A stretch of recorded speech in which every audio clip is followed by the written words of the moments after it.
Shalom, damai di hati, saudara-saudara jemaat yang kekasih dalam Yesus Kristus, yang sekarang ini sementara dalam mengikuti ibadah keluarga di rumah masing-masing.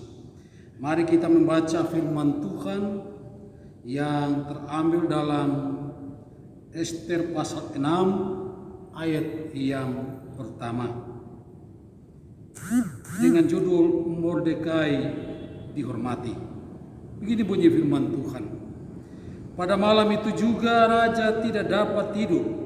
Maka bertitahlah baginda membawa kitab pencatatan sejarah, lalu dibacakan di hadapan raja.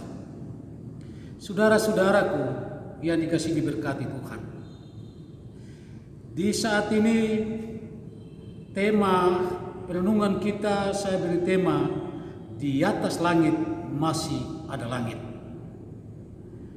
Di sini saudara-saudara, di mana Ahasverus adalah seorang raja yang punya kekuasaan sangat besar.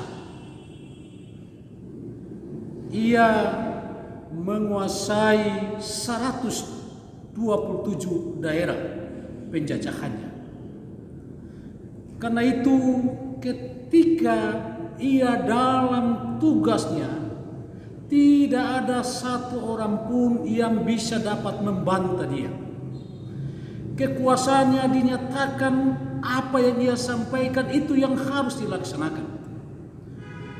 Tetapi Ahasverus itu pun ketika ia menjalankan titah ini,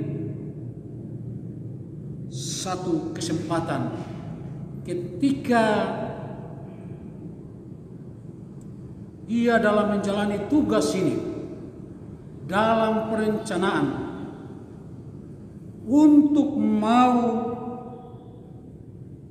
dinyatakan tentang hukum yang harus dijatuhkan kepada bangsa Yahudi, di mana karena atas rencana busuk dari Haman yang ia mau pakai sebagai kesempatan untuk menyampaikan kepada raja supaya bangsa Yahudi dimusnahkan.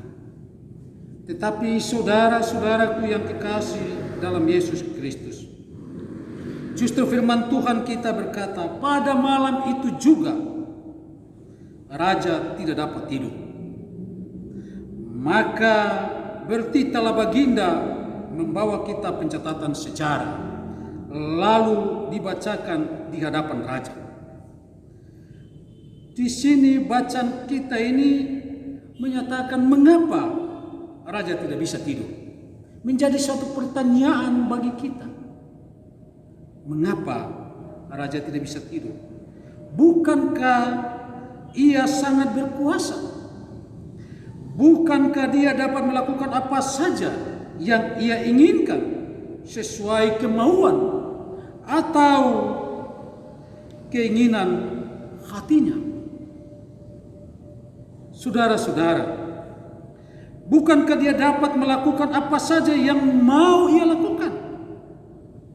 Tidak ada satupun yang dapat mengkritik atau membantah atau memprotes tentang kekuasaan Ahasverus ini.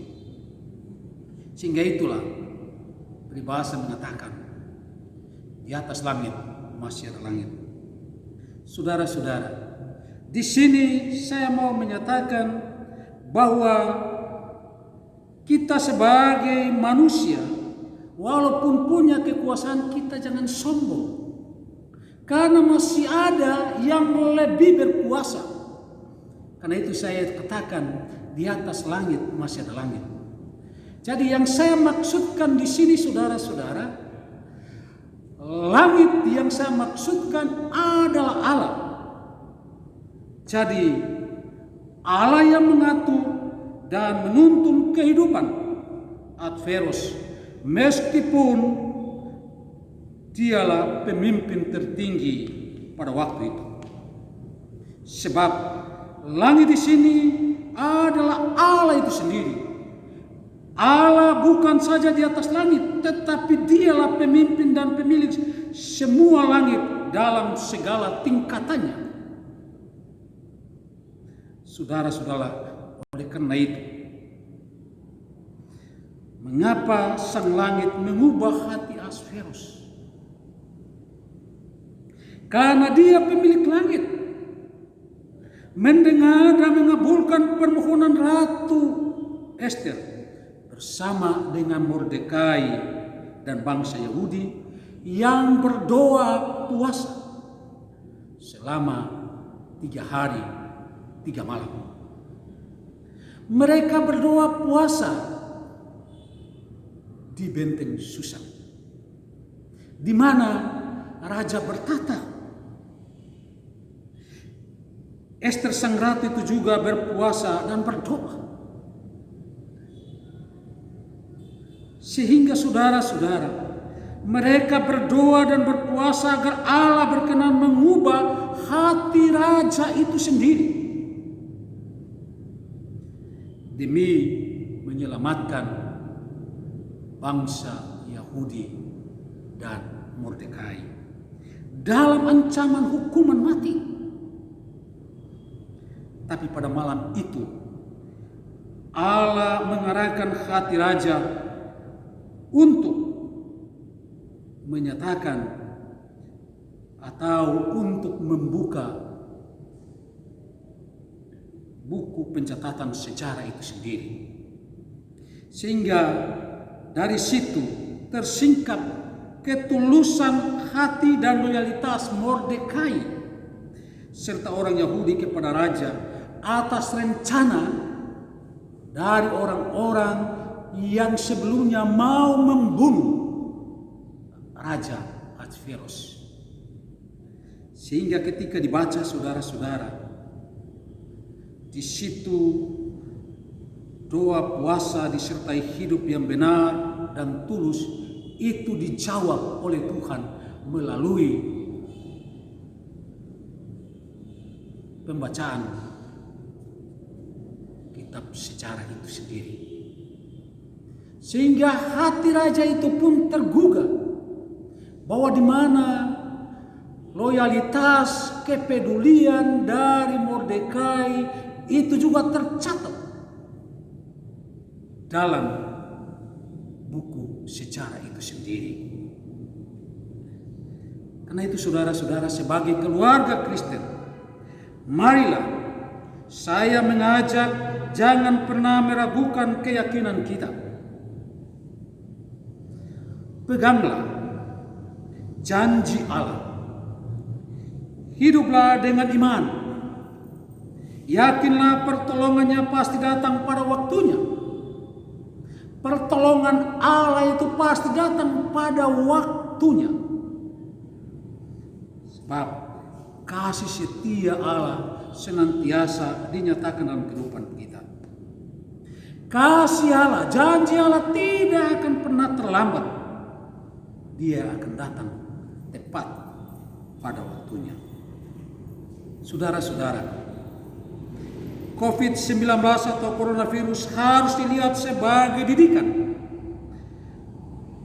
bagi kita agar kita hidup lebih rendah hati, lebih sabar, lebih taat, setia beribadah keluarga di rumah kita masing-masing.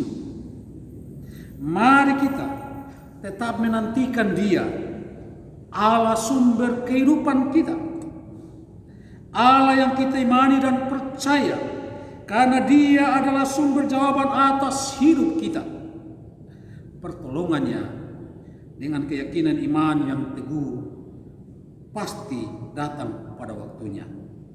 Saudara-saudara yang dikasihi dan yang diberkati Tuhan, tetaplah di rumah seperti Ratu Ester dan orang Yahudi yang berdoa dan berpuasa di rumah, yakni di benteng Susan, dalam ketabahan, dalam kesabaran. Demikian juga kita harus tabah, sabar, dan melakukan apa yang telah kita jalani. Himbauan gereja untuk senantiasa kita hidup bersih, pakai masker ketika kita keluar, dan kita berada di rumah masing-masing dengan tetap teguh berdoa dan berpuasa. Nyatakanlah bahwa Tuhan pasti akan menolong kita untuk melewati tantangan pergumulan ini, melewati tantangan virus corona ini, sehingga kita akan memperoleh keselamatan sebagaimana Tuhan menyelamatkan bangsa Yahudi bersama dengan Mordekai. Tuhan juga akan menyelamatkan kita, keluarga kita masing-masing sebagai orang yang percaya kepadanya. Tuhan memberkati. Amin.